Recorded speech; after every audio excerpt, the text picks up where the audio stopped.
সংস্থার তরফ থেকে আমরা একটা শ্রুতি নাটক নিয়ে উপস্থিত হয়েছি। নাটকের নাম মাৎসন্যায়, রচনা সনৎ বসু, নির্দেশনা দিলীপ ব্যানার্জি। নাটকটিতে যারা ভাষ্যপাঠ করেছেন নিবারণ কৃষ্ণচন্দ্র সাহা, গুনু মিয়া, নির্মলেন্দু নন্দী, মহাজন সজল মুখার্জি, মঙ্গলা সোহিনী ঘোষ। আবহ সঙ্গীতে নির্মলেন্দু নন্দী। শুরু হচ্ছে নাটক মাৎসন্যায়।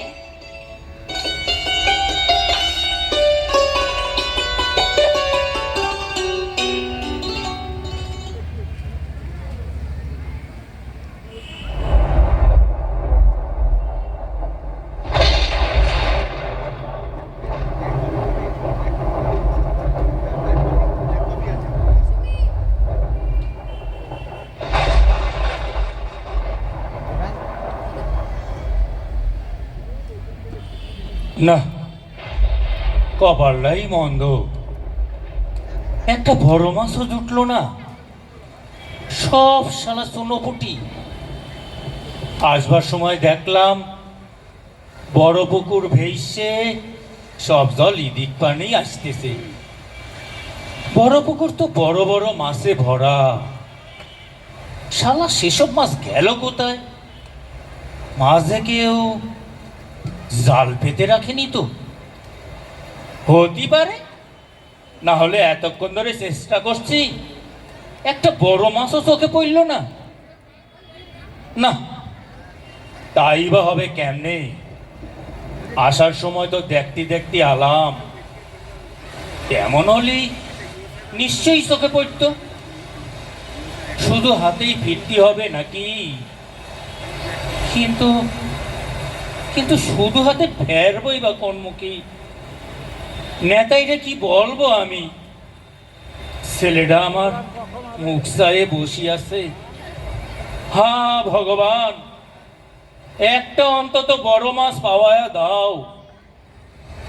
আর একবার চেষ্টা করে দেখবো, দেখি যা থাকে কপালে। এই দেখো, বৃষ্টির জোর আবার বাড়ল, বাতাসও দেখছে জোর, জল বেরিয়ে চলেছে হু করে। শালার লক্ষণ ভালো নয়। বন্যা হবে না তো? বাড়িতে ছেলেটা একা, ফিরে যাব। শালার বৃষ্টিতে ভেজাটাই সার হলো না। কিডারে হয়নি? আমি নিবারণ মিয়া সাহেব, জমি দেখতে এসেছেন বুঝি? আপনার ভাগ্য ভালো, আপনার জমিতে এখনো বেশি জল দাঁড়ায়নি।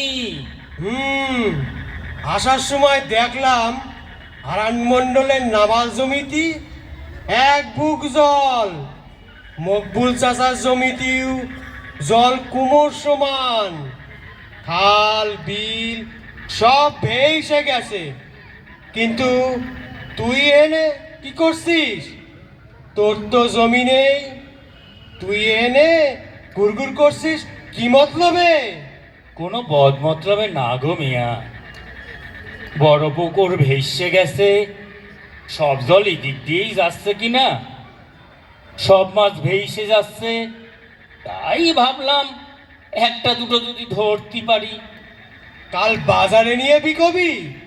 গ্রামের লোক পয়সা দিয়ে তোর মাছ কেনবে? দেখ গে যা, বিলে জলে টিঙি নেমেছে, সবাই জাল ছুটছে, বড় বড় মাছ উঠছে। তোর মাছ পয়সা দিয়ে কিনতে যাবে কেডা? বেচার জন্য নয় গো মিয়া, নিজের খাবার জন্যে। দুটো একটা সুনো পুটি। বাবুর আমার মাছ খাওয়ার শখ হয়েছে।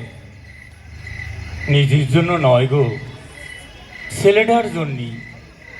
ছেলেটার আমার বেহুশ জ্বর, গত 3 দিন কাজ কারবার নেই। চাল ডাল যা ছিল তাতে কাল দুপুরটুকু কোনো রকমে চলিছে। আজ পেটে কিছু পড়েনি। ছেলেটা সকাল থাম ঘ্যানর ঘ্যানর করতেছিল খিদের জ্বালায়। কি সর্বনাশ, ছেলেটারে মারবি নাকি? তাই ভাবলাম যাই, দেখি 2-4টে মাছ যদি পাই, পুরো খালি জানটা অন্তত বাঁচবে। দেখ চেষ্টা করে, তবে আলে আলে ঘুরিস। জমিতে নাইমে ধানের গাছগুলো আমার নষ্ট করিসনি। এমনি যা জল জমেছে, গোড়া পচি গেলি একটা ধানও ঘরে তুলতে পারবো না। তখন সারা বছর খাবোটা কি? না না না না, ক্ষেতের মাঝে আমি যাব না, তোমার গাছ নষ্ট করব না। তুমি ভেইব না মিয়া, তোমার কোনো ক্ষতি আমি করব না। আলের ধারে ধারেই গড়ব আমি। হ্যাঁ, একেই তো আল্লাহ মারতিছে, তার ওপর তুই আমার সর্বনাশ করিস নে। হ্যাঁ, ভালো কথা। তোর বউ পুষ্পর কোনো খবর পেলি? শুনলাম সে নাকি তোরে ফেলে ভেয়ে গেছে। শহরেই আছে, শুনেছি ভালোই আছে, সুখী আছে। বড় দুঃখের কথা, গদাই নস্করের সঙ্গে পলায় গেছে শুনলাম। শালার বেটা ঘরে সমস্ত বউ থাকতি আমার ঘরটারে ভাঙিয়ে দিল। গদাইয়েরই বা দোষ কি? গায়ের লোকে বলে গদাইয়ের বউয়ের নাকি চরিত্রের ভালো না। মিছে কথা। মিশে হোক আর সত্যি, তোর বউ পুষ্পরও যে দোষ নেই তা ভাবিস নে। নইলে ছেলেটার কথা একবার ভাবলো না, স্বামীর কথা ভাবলো না, নিজের সুখীর জন্যই পরপুরুষের সাথে ঘর সাইল। আসলে দোষটা আমারই মিয়া। দুবেলা দুমুঠো ভাত ওর মুখে তুলে দিতে পারিনি। পেট খালি থাকলেই মানুষের মাথা ঠিক থাকে না মিয়া। তা অবশ্য ঠিক। 2টো ভাতের কষ্ট সইতে পারেনি পুষ্প। গদাই নস্করের অনেক টাকা দেখে মইছে গেল। 2টো ভাতের লোভে গড় ছাড়ল পুষ্প। ছেলেটার কথা ভুললে গেল, আমারেও ভুললে গেল। আহারে, তবে সবই আল্লাহর ইচ্ছে, তুই আর কি করবি? ছেলেটারে দেখিস, মানুষ করিস, এখন ওই তোর একমাত্র ভরসা। হ্যাঁ মিয়া। আমি যাই, আলের ওদিকটা দেই গে। যা বৃষ্টি নেইমেছে, বেশি জল জমে গেলি আবার ধানের গোড়া পচে যাবে, আল ছাড়াই দিতে হবে। আর বন্যা যদি হয় তো কপাল পুইল। আমি যাই, ওদিক পারে যাই। দেখিস তুই আমার ক্ষতি করে দিসনি বাপ। না না না, তোমার কোনো ভয় নেই মিয়া, তুমি ক্ষেত সামলাও, গে যাও। যাই তাহলে। না, রাত হয়ে আসছে, ঘরে ফিরে যেতেই হবে। ছেলেটা ঘরে একা, কিন্তু কিন্তু খালি হাতে ফিরেই বা কেমনি? ছেলেটা আমার মুখ চায়ে বসে আছে, আমার সারা পালি বলবে কি মাছ আইনলে বাপ? কে কে কাঁদে না?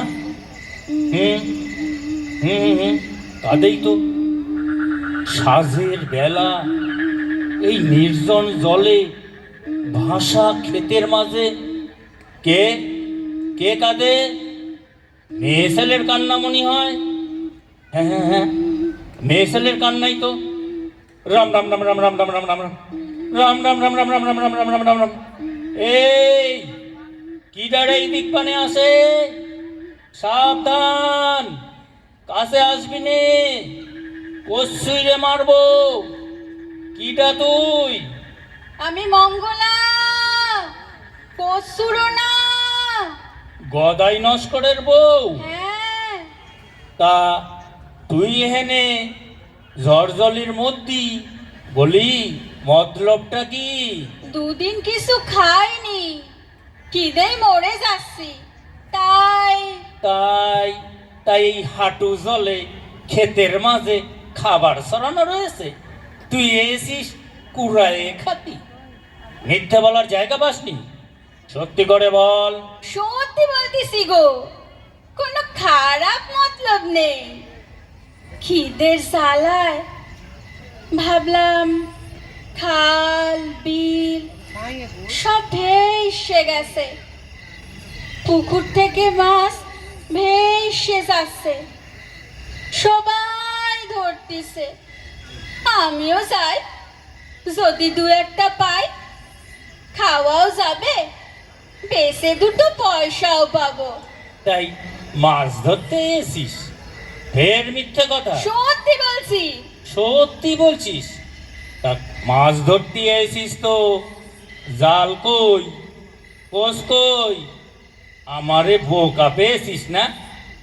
নাকি তোর রূপ দেখে, যৌবন দেখে মাছেরা সব টপাটপ টপাটপ লুটাইয়া পড়বে তোর পায়ের কাছে? হ্যাঁ, সত্যি বলছি।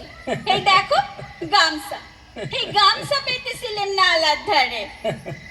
গামছা দিয়ে মাছ ধরতে এসিস এই এত জলে? তা কটা মাছ পেলি? তোর গামছায় কটা মাছ উঠলো? একটাও না। একটাও না? না। না, এর মিথ্যা কথা। তবে তোর কোসরে বাঁধা ওগুলো কি মাছ না? হ্যাঁ, গোটা 25 পুঁটি মাছ।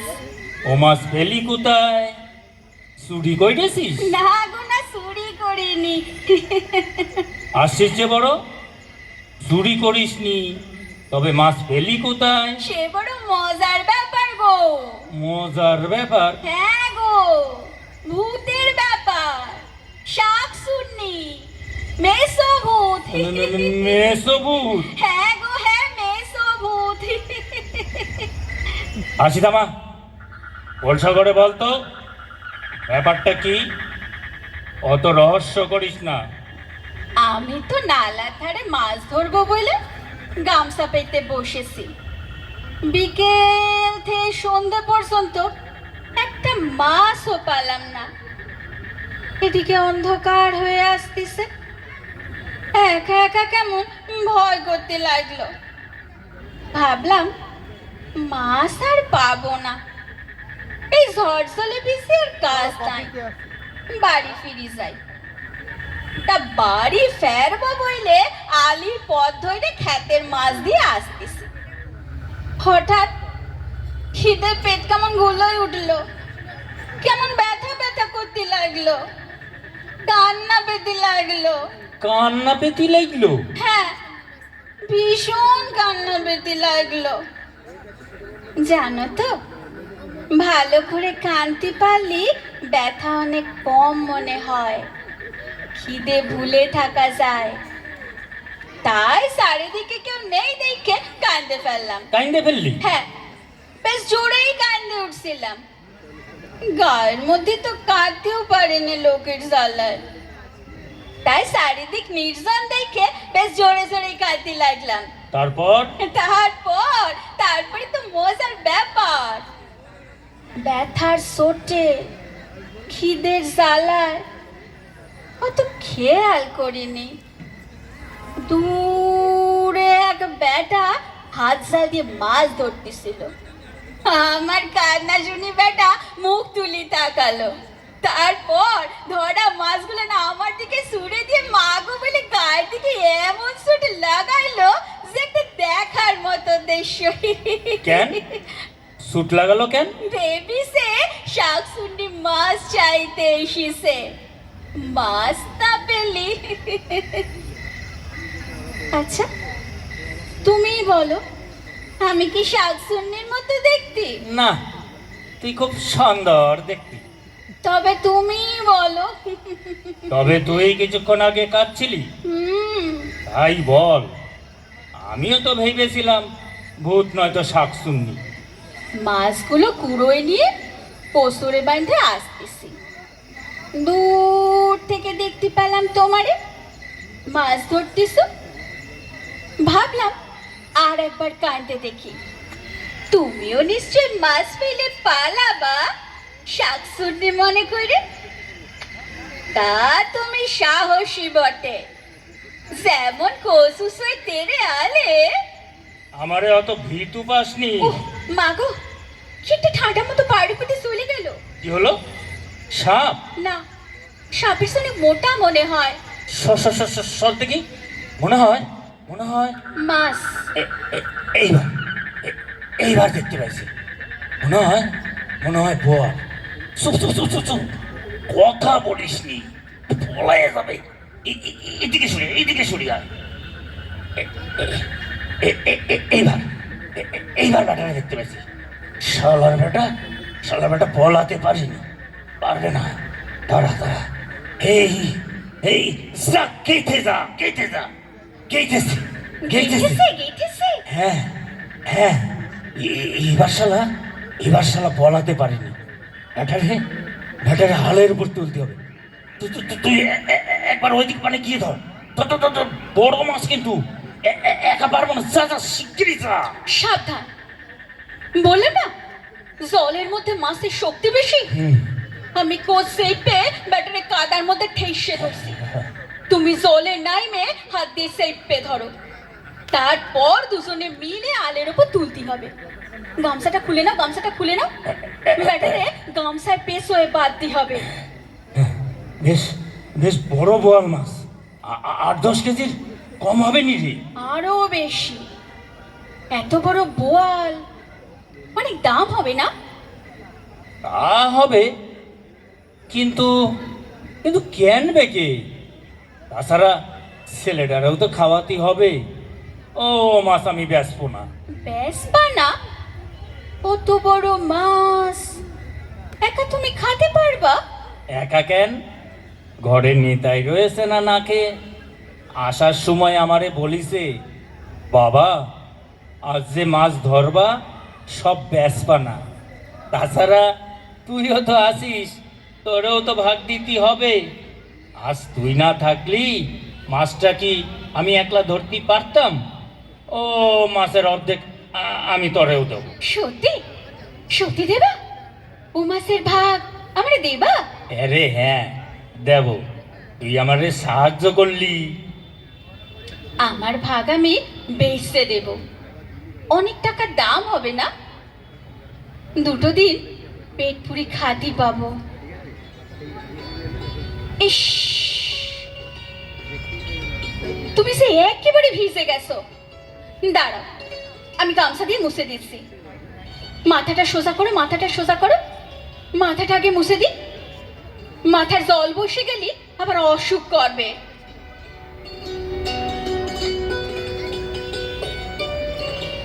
এখানে বসে কি করছিস রে নিবারণ?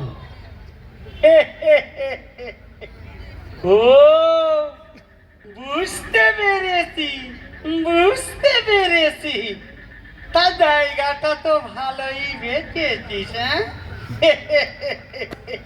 এই ঝড় জলের মধ্যে এদিকে কেউ আসবে না। তা মঙ্গলা, শেষকালে নিবারণকে ধরলি? কি বলতে চান আপনি? কিচ্ছু না, বুঝতে পারলে না জানো ন্যাকা। আপনি যা ভাবছেন তা না। তাইলে কি এখানে কি করতে এসেছিস? আমি মাছ ধরতে গিয়েছিলাম। তা বেশ বড় সড় মাছ ধরেছি, পিড়িতের মাছ। তা মঙ্গলা একরকম মাছই বটে। তা ধরেছিস তুই, ভালো। বিশেষ হলো না বুঝি? এই দেখেন। পুরি সর্বনাশ, এত বড় বোয়াল তা কোত্থেকে চুরি করলি? জেলেরা মাছ ধরেছে, ওদের থেকে হাতাসনি তো? চুরি করবো কেন? ধরিছি কোষ দিয়ে এই ক্ষেতের জলে। বলি মাছ ধরেছিস তুই এই ক্ষেতের জলে? মামদাবাজি আর কি, হ্যাঁ? আর মিথ্যে কথা বলার জায়গা পাসনি না? ঠিক করে বল, জেলেদের কাছ থেকে চুরি করেছিস না আমার পুকুর থেকেই মেরে এনেছিস? দেখে তো মনে হচ্ছে আমার পুকুরেরই মাছ। দাঁড়া, লোক ডাকছি, চুরি করার মজা দেখাচ্ছে। সত্যি বলছি গো আরবদার, চুরি করিনি। এই আপনার পা শুয়ে বলতেছি, ক্ষেতের জলে ভেসে এসেছিল মাছটা, এই কোষ দিয়ে মারিছি। এই তো মঙ্গলা ছিল আমার সঙ্গে। সত্যি বলছি কিনা বল এই বল। ক্ষেত থেকেই ও মাছটা ধরেছে, চুরি করেনি। বিশেষ করে আমি ছিলাম সঙ্গে। তুই যে সঙ্গে ছিলি তা তো শাসককেই দেখলাম, হ্যাঁ? তা দেখ, আমি বিশ্বাস করলি তো হবে নি, লোকে বিশ্বাস করলি তবেই তো। বিশ্বাস করেন, সত্যি বলছি। তা কি করবি? এত বড় বুয়াল খাবি? বেচবো। বেচবি? কে কিনবে এই রাত করে এত বড় মাছ? রাতে বেচবো কেন, কাল সকালে বাজারে বেচবো। কাল সকালে ও মাছ থাকবে, পাশে গোবর গোলা হয়ে যাবে না? তখন কে কে কিনবে ওই পচা মাছ? তাই তো, এ মাছ তো পচে যেতে পারে। আমি বলি কি, শোন, মাছটা আমারে বেচে দে। আপনি কিনবেন? কত টাকা দাম দেবেন? এই কত আর দাম হবে ওর? এই 100 টাকা নিস। বলেন কি বাবু, 8-10 কেজি ওজন হবে, 100 টাকা করে কেজি ধরলেও। কি যে বলিস, 5-6 কেজির বেশি কোনো মতেই হবে না। আর তুই বলিস 100 টাকা করে কেজি? বলি তোর মাথা ঠিক নেই।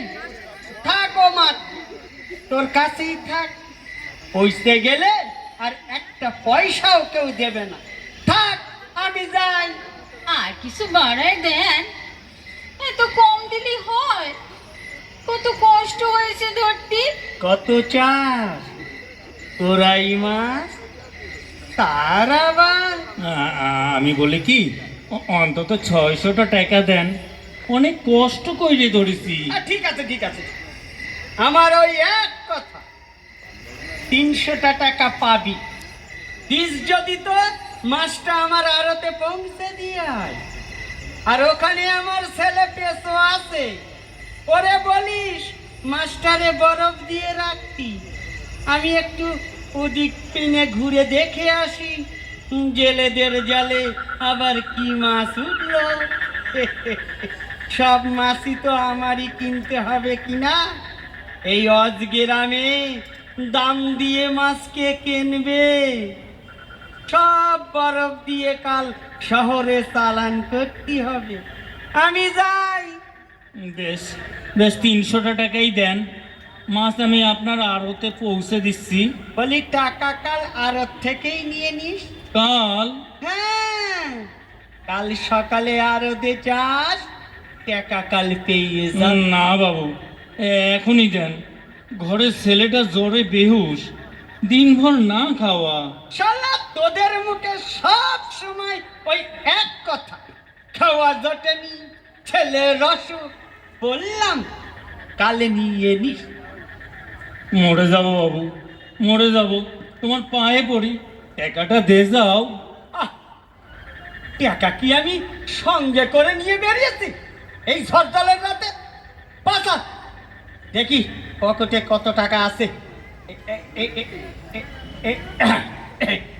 এই 100টা টাকা রাখ, বাকিটা পরে নিস। যত সব এখন পাচার দেখি, আমি যাই যাই। তা মঙ্গলা, গদাই কিছু টাকা পাকা পাঠা? না, কাম কাজ কিছু করি? না। ও তাই নিবারণে ধরেছিস? তা নিবারণ তরে বসবে কেমন কইরে? ও বেটা নিজেই খাতি পায় না। ভালো কথা বলি শোন, আমার বাড়িতে কাজ করতে পারিস, তরে রানীর হালে রাখবো। কাজ এমন কিছু না, শুধু একটু আমারে এই সেবা টেবা করি। না, ও কাজ আমি করতে পারবো না। সে তোর মর্জি, তবে কথাটা ভেবে দেখ। হ্যাঁ, ইচ্ছে হলেই কালই চলে যায়, মাইনে করি ভালোই দেব।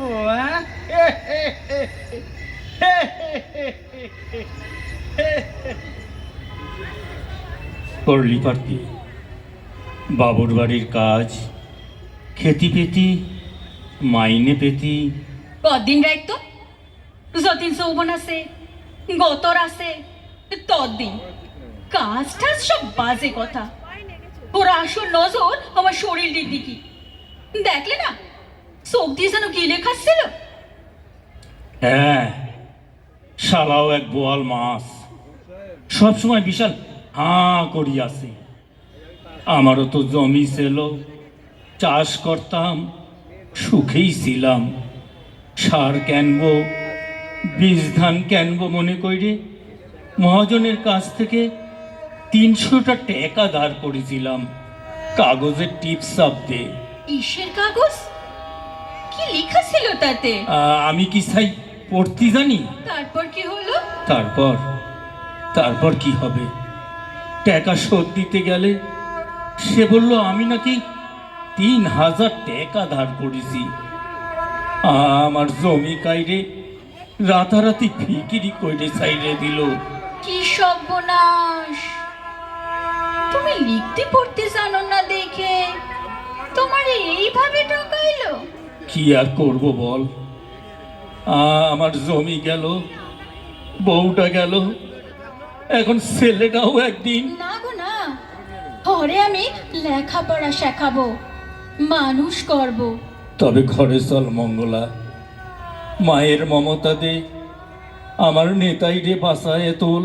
চলো, শুধু নেতাইরে নয়, তোমারেও আমি সেবা যত্ন করব। আমারে যে নতুন করে জীবন দিলে তুমি, আমার সম্মান বাঁচালে। চল চলো ঘরে চল। তুমি বলো। নমস্কার, আমাদের নাটক এখানেই শেষ হলো।